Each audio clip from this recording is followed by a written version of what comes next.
tip of your hat.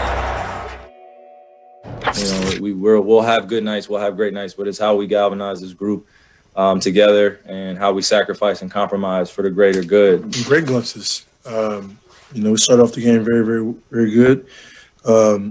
Just the entire game, we just got to find a way to get stops when we need to. It felt perfect. It felt like we belong together.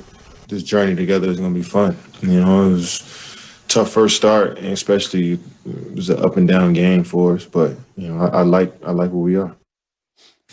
What's going on, everybody? Welcome into First Take. Big shout to Kyrie dropping 37. And did you know that he purchased a home for the family of George Floyd? Classy, wonderful move by him. Stephen A. Smith, Max Kellerman, I'm Molly Karam Rose. But guys, we got bigger problems to deal with this team because I'm confused. So the big three debuts together, Max, they play the Cleveland Cavaliers and they lose in double overtime. What is your biggest worry about this big three after their debut? After they couldn't miss a shot early. My biggest worry is defense. Defense is my biggest worry on this team. I would throw in depth, but that's why I thought they needed Kyrie Irving. We were debating that earlier this week. I thought they needed Kyrie because once Dinwiddie got hurt and then they traded LeVert and Jared Allen, they needed, because they were so thin, they needed another high-end performer to take some of the burden off of KD and James Harden. But they have that now. They have that. Even though it's a thin roster, the top three are so explosive offensively, can score at all three levels, right? They can shoot from the outside. I mean, sure, Harden could hit mid-ranges if he wanted to, and in the paint, the whole thing. But the defense is a problem. I know it was 2 overtimes. They gave up 147 points, and they were trailing for most of the game. The defense is going to be a problem also because you could talk about DeAndre Jordan, and he could give you 20 minutes and do some things. But Jared Allen's a real NBA player who can play real minutes and especially help you on the defensive glass. The defensive possession's not over just because you make a stop or get in a good position. If they're getting the rebound, it's no good. You have to also get that. They're going to have to bring someone in, and they're going to have to develop a defensive identity. Because from what I saw yesterday, if someone said, what's the biggest problem on this team right now, it's the defense. Well, listen, I can understand where you're coming from, but I think you missed the biggest point as to why you pointed out the defense.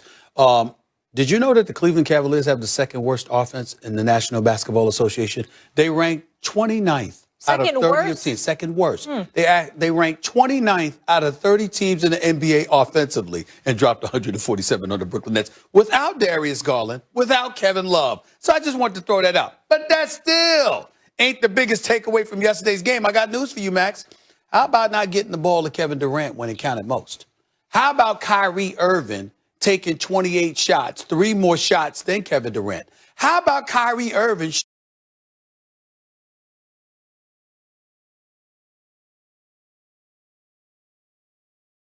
shooting twice as many shots as James Harden? When did we think we'd ever see that? Kyrie, it's not about who shoots more, but when you shoot 28 shots and James Harden shoots 14, nobody expected that. And so as a result of it, as the game waned, listen, and then also, let's not forget, I mean, Kyrie did used to be a point guard for the Cleveland Cavaliers. Kyrie Irving did hit the game-winning shot that clinched the championship in Game 7 back in 2016. Kyrie Irving was a showstopper, or you understand, at Quicken Loans Arena, which is no longer the name of that arena. They got a different name now, okay? That Kyrie Irving, who, by the way, they paid tribute to during the game. But the other point guard there now, Sexton, finished with 42. And, oh, by the way, 22 in the overtime. Which says what about the defense? I understand that. But you're looking at the defense collectively. I'm looking at Kyrie Irving. You know what I'm saying? I'm looking at Kyrie Irving, the showstopper, offensive player, Mr. Box Office, because he is. Kyrie Irving, you walk through the turnstiles to watch that brother play. That's showing the NBA. No question. But in the end, these are all elements that I'm talking about here. Yeah, you can point to the defense. Got to get the ball to Kevin Durant. Okay, but wait a minute. You can't shoot fallaways. Can't shoot contested shots. I mean, he makes the difficult look easy sometimes, but sometimes they were difficult and they were unnecessary. And then when you're taking twice as many shots as James Harden, you don't need to be doing that. So I would have liked to have seen, let's say, for example, Kyrie take, instead of 28 shots, how about 23? and Harden has about 19, and KD has his 25. That's what I would have liked. You know what I liked about what Kyrie did, though, is everyone's looking for that. Is Kyrie going to dominate the ball? Is he going to be able to share? Instead of letting that dictate to him and change his game, he just did his thing. It's his first game back. They'll figure that out. I'm not too worried about it. By the way, They'll figure that out? That's not what you said for years. I'm not talking about on the court that I'm worried. I'm talking about I'm talking about on the court. I'm talking about on the court.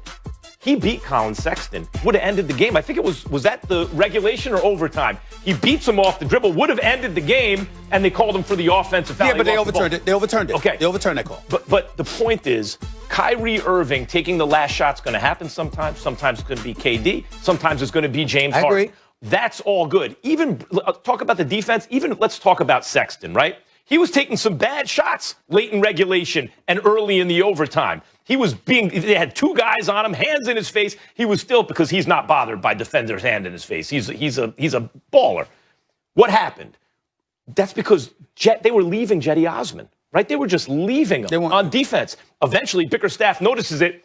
Osman, I think he cut to the basket, gave him the ball, and they realized, okay, we can't leave Osman. We have to have, so now it's one guy. He had 25. Early on, he was hot, but late in regulation and early in overtime, they would just leave him defensively. Eventually, when they made him pay for it, now they can't just leave Osman. Now it's only one guy on Sexton, and he started lighting it up. They have defensive. They're going to have to get their defensive identity together. They have defensive issues. I'm not saying that they don't have defensive issues. Obviously, I pointed out that they ranked, listen, the Nets ranked the 25th, and they gave up 147 to the 29th ranked offense in the National Basketball Association. I'm not denying that. What I'm saying is when I walk away from this team, looking at this team last night, the biggest concern to me is that you cannot have a discrepancy where Kyrie Irving shows up on the court and shoots twice as many times as Harden. Now, Harden had a triple-double, and so Harden could have been passing up shots himself, and we understand that. But in the end, you're going to have to even the scales to some degree. When we talk about continuity, in terms of expectations, looking at a team and saying,